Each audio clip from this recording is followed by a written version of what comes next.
Hi everybody, welcome to Granny's Wooden Spoon. I have my wooden spoon right here, my good roux spoon. Everybody should have one of these. I hope you have your wooden spoon ready. We're going to make an old-fashioned recipe in a new way. This is easy to get on the table. If you've got to come home from work and have something inside of half an hour, you can do this in half an hour. This recipe has a story behind it. My significant other does not eat steak. I know. So I had to learn how to make beef stroganoff using hamburger. Now, if you're going to use hamburger, you're going to have to do something to basically beef it up. Hamburger doesn't have a whole lot of taste by itself, and especially not after it's cooked in a liquid. So we're going to do a few little things to help it out. But what's good is everybody usually has hamburger in their fridge or their freezer, and it cooks quickly. And usually the kids like it. Now, I put some butter in the pan to brown my meat. And there's a reason for that. Butter browns at a lower temperature than most oils do. And that's going to help us brown our meat. So we've got 1 pound of hamburger. This is the 85-15. You can use 80-20. If you use anything with a higher fat content than that, you might have to drain out some of the grease before you're through. But for this, we won't. This is going to be really easy to do. Okay, so we're getting that going.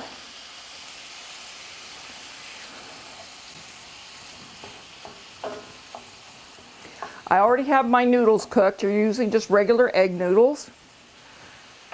Now, this would also be really good served over rice, mashed potatoes, toast, or baked potatoes. So, just some alternatives to consider.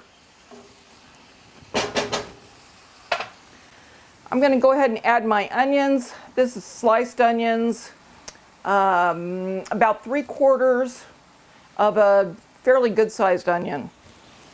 And I'm going to go ahead and cook that in with the hamburger.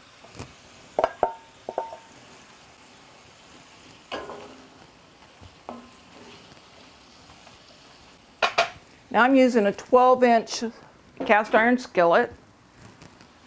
I like cooking with cast iron. I know it's heavy, but it gives you really good even heat for when you want to brown meat and things like that. So I really like it.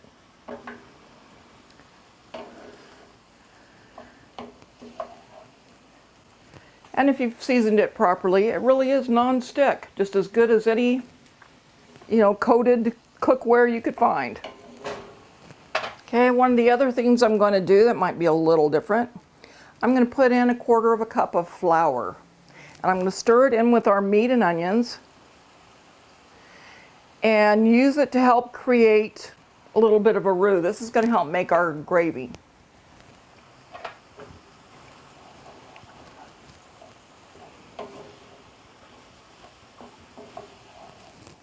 We're cooking that on a medium-high heat because I do want to get some good brown on that.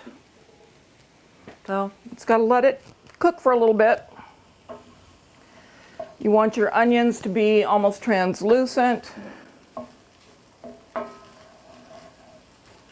The flour is all worked into the little bit of oil that was in the pan from the butter and from the beef. And we will be deglazing the pan to help make our gravy with some beef stock. Now, this is what I use. I get this on Amazon. I like it because it's not as salty, and I want to control the salt. So I've got 2 quarts here of beef stock. We may not need all of that, we'll find out. I'm going to add some garlic powder.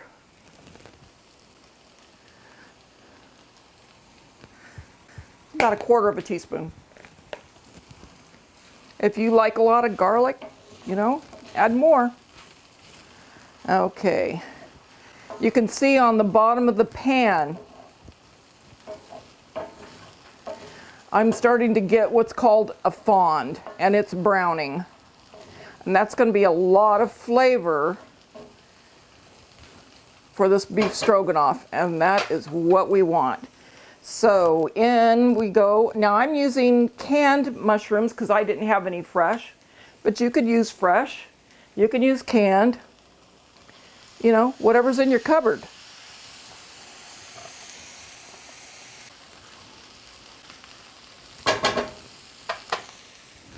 Okay, here goes our beef stock.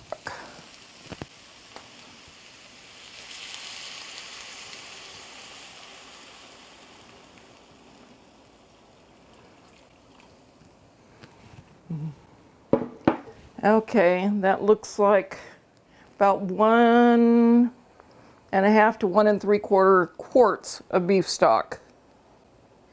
We're going to cook this down. Oops, little boil over there. And I am actually going to work on bringing up that fond from the bottom. That is what's going to thicken that beef broth and add a lot of flavor to our beef stroganoff.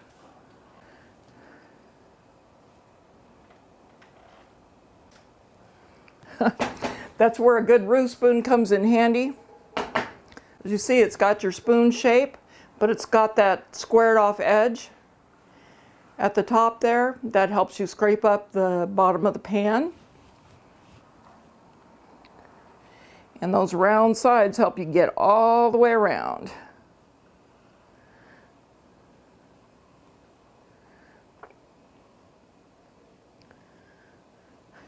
I'll see if I can't find a link for you for a good roux spoon, and I'll put it down below. Because if you don't have one, get one.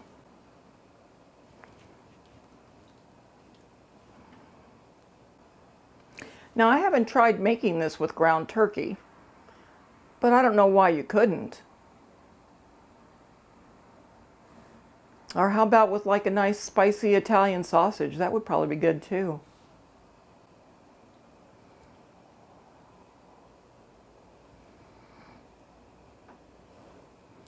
But for my picky guy, it's hamburger. You can see the liquid is starting to thicken. That's from that flour starting to get incorporated into the liquid. We've got a nice brown color.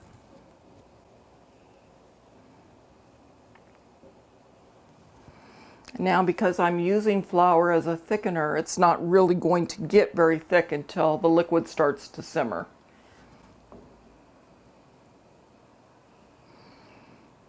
Now, you may not be used to using an ingredient like this in your gravies, especially newer cooks, but it makes a wonderful, smooth, creamy gravy that's just unreal. It's so good. So we will be making a sour cream gravy.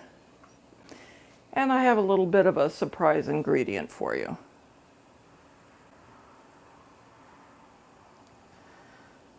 Okay.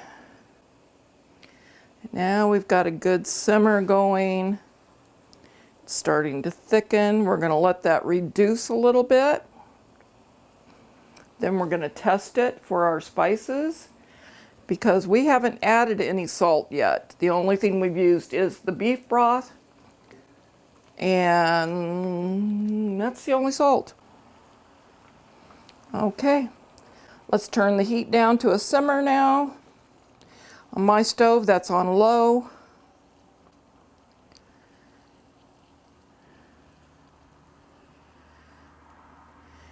And we're just going to let that cook for a little bit. Let all our flavors blend together.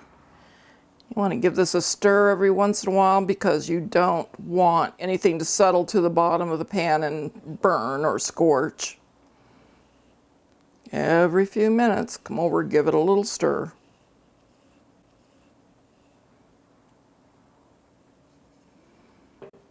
It smells really good.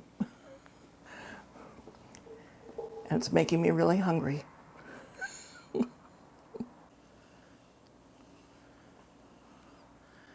We're going to cook this down for about 5 to 10 minutes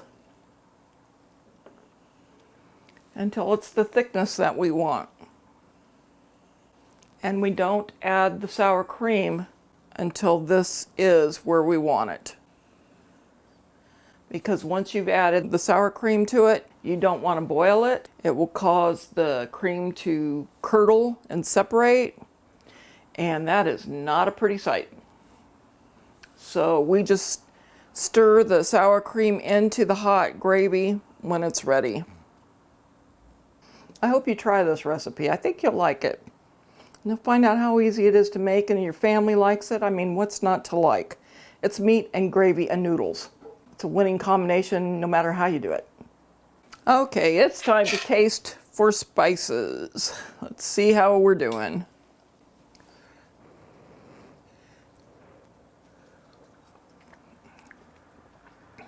Does not need any more salt. Beef broth added plenty. I will add a little pepper. Once again, start with about 1/4 teaspoon or whatever, you know, if your family really likes pepper, add more. Let's try it again.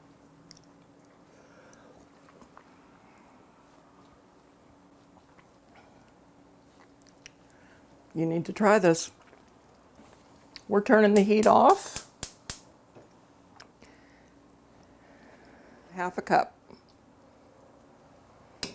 So the heat is off. I'm just stirring it in. And mix it in, make it nice and creamy and good.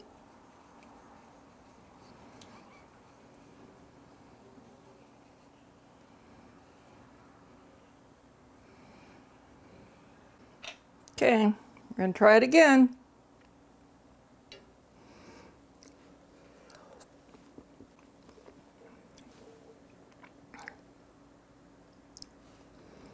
Our cream is really a magical ingredient. Now, because good enough never is, surprise ingredient. Any brand will do, but ranch salad dressing mix. And you can use it from the bottle, you can use the powder, it doesn't matter. You just want basically the spices that are in it. And you know it's made with sour cream, right? So it goes into this really well. And let's see, we'll start with about half the package here. Mix that right in.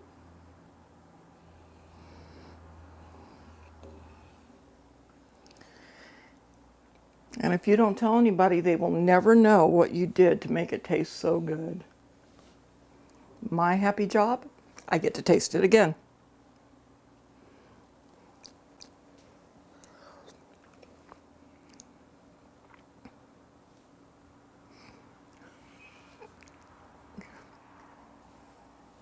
That is heaven in a pan.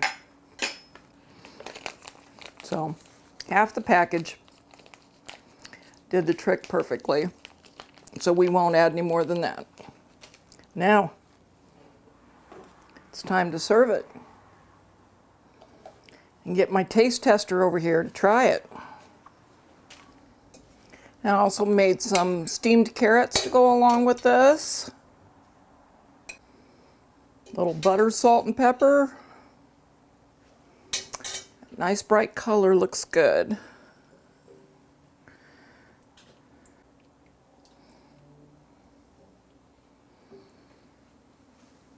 Now, I would recommend that you start your meal with a salad. A nice green salad would be good with this.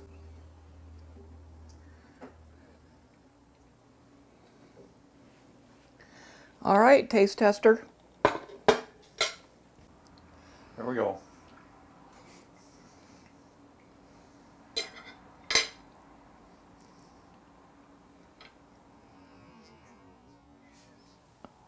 Tastes wonderful, babe. Should people at home try this? Definitely.